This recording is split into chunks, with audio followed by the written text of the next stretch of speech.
Halo, selamat pagi. Sangat berembun dan saya masih malas bergerak, tetapi saya harus mengecek kondisi tanaman saya pagi ini untuk nantinya saya beri pestisida alami karena sudah 1 minggu mereka tidak saya berikan hal tersebut. Ya beginilah suasana di atas rumah saya suka melihat keadaan seperti ini. Udaranya segar, suara burung itu bisa terdengar dengan sangat jelas, suara jangkrik, kodok. Ya begitulah, ayo sekarang pindah. Oke, ini keadaan tanaman kembang kol saya. Terlihat adanya respirasi dengan pengeluaran air di tepi daun dan di permukaannya. Terlihat indah sekali dan ada juga daun sejati baru yang akan tumbuh. Tanaman sibuk sekali kalau pagi hari karena siap-siap akan berfotosintesis. Ini hal yang jarang saya temukan di perkotaan. Kecuali kota kecil yang mana banyak ladang pertaniannya. Contohnya di kota yang saya tinggal ini. Oh iya, daun ini bolong dikarenakan terkena siraman air hujan yang tersalurkan oleh pipa paralon. Jadi saking kencangnya itu sampai merusak selaput pada daun tersebut. Tetapi secara keseluruhan tanaman ini terbilang sehat. Ini daun brokoli. Terlihat juga ada drop-drop kecil dari air di tepi daunnya. Dan besar daun tersebut sudah sama seperti telapak tangan saya. Ini setelah 3 minggu dipindahkan dari media yang kecil ke media yang besar, sedangkan teman-temannya pada masih kecil karena saya belum sempat memindahkan. Video selanjutnya saya akan membandingkan antara brokoli yang telah dipindahkan dan tidak dipindahkan. Jadi subscribe kalau belum untuk update. Hehe. Embunnya sangat jelas sekali ya di atas daun, seperti ada partikel-partikel air yang kecil yang menyatu di setiap selaput atau sel yang ada di daun. Berarti daun ini cukup sehat. Saya lihat juga di atasnya, tanaman ini masih memproduksi daun sejati yang baru. Itu dapat terlihat itu yang kecil-kecil. Nah, yang ini paprika, sudah banyak yang berbunga. Saya memiliki 9 tanaman paprika.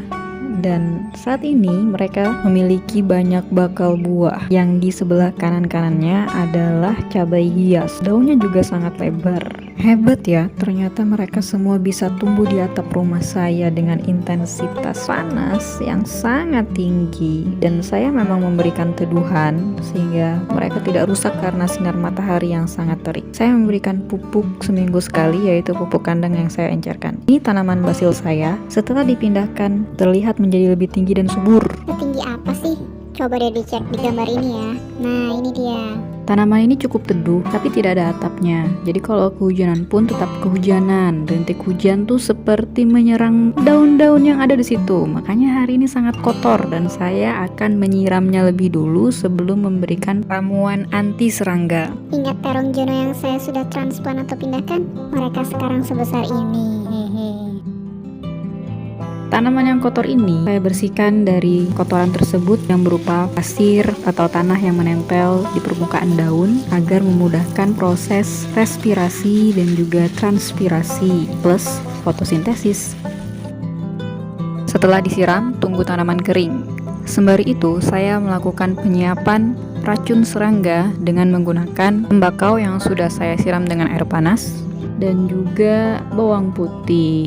Banyaknya tembakau itu adalah 1 ruas jari telunjuk, sedangkan bawang putih adalah sebanyak 3 siung. Saya ulek lalu saya masukkan dan saya aduk. 1 gelas ramuan ini dapat diencerkan dengan 4 liter air biasa atau air PDAM atau air bersih, jangan air kolam ya guys. Tanaman sudah kering, kotoran sudah tidak ada, meskipun di bawah masih ada beberapa kutu putih atau ladybugs. Tidak terlihat di kamera, saya juga tidak menunjukkannya. Nah, ini saya akan semprot dengan enceran 100 ml ramuan yang tadi saya buat dan 900 ml air biasa. Saya saranin untuk menggunakan saringan agar semprotannya tidak mampet, jadinya langsung saya tuang saja selama air tersebut masih tidak ada kotorannya. Oke, saya tuang sampai penandanya ke angka 100. Oh, kok 100 sih? 1000 ml. Goncang-goncang agar campurannya merata. Pompa lalu diatur besar kecil nozzle pada semprotan. Ya, sudah siap dan saya akan menyiramkannya ke semua tanaman yang saya punya di atas rumah saya ini. Kenapa saya menggunakan formula seperti ini? Karena ini yang efektif dan penyemprotannya harus 2 hari sekali. Ini saya sudah tidak menyemprotnya selama seminggu tetapi sudah banyak bolongan-bolongan di permukaan daun. Daun cabai saya bahkan diserang oleh ulat loh. Bukan cabai saja, tapi juga pakcoy. Jadi hari ini saya menemukan ulat daun berjumlah 2 di bawah permukaan pakcoy saya. Ini daunnya nih bolong-bolong kan. Ternyata kalau kita cek di bagian bawahnya itu terkadang ada ulatnya. Contohnya ini, dia masih kecil ulatnya. Kemungkinan itu dari kupu-kupu kecil yang menempel di malam hari. Dan ini akan saya bunuh. Lanjut siram lagi ya. Penyiraman ramuan dengan tembakau rokok dan juga bawang putih harus merumuskan formulanya yang pas dengan daun dan jangan langsung dicoba dengan menggunakan konsentrasi yang pekat. Contoh, coba dulu tambah 950 ml air dengan 50 ml ramuan, lalu semprot ketiga daun lebih dulu dalam satu tanaman. Bisa dilihat dalam waktu 2 hari atau 48 jam daun tersebut rusak atau tidak. Kalau tidak berarti aman, maka berarti bisa ditambahkan lagi intensitasnya. Penyemprotan bisa dilihat dari kapan waktu tanaman tersebut lebih sering diserang hama.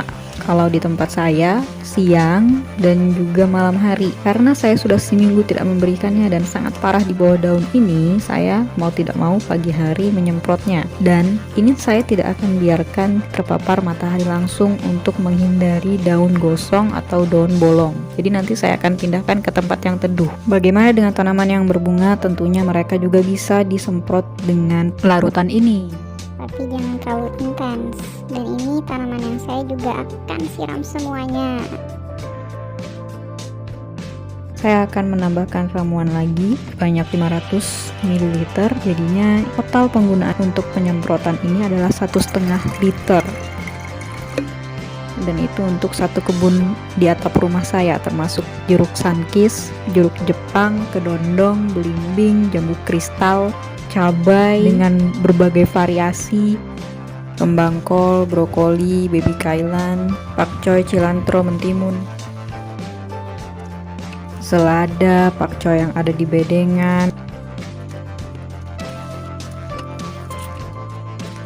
dan juga kangkung.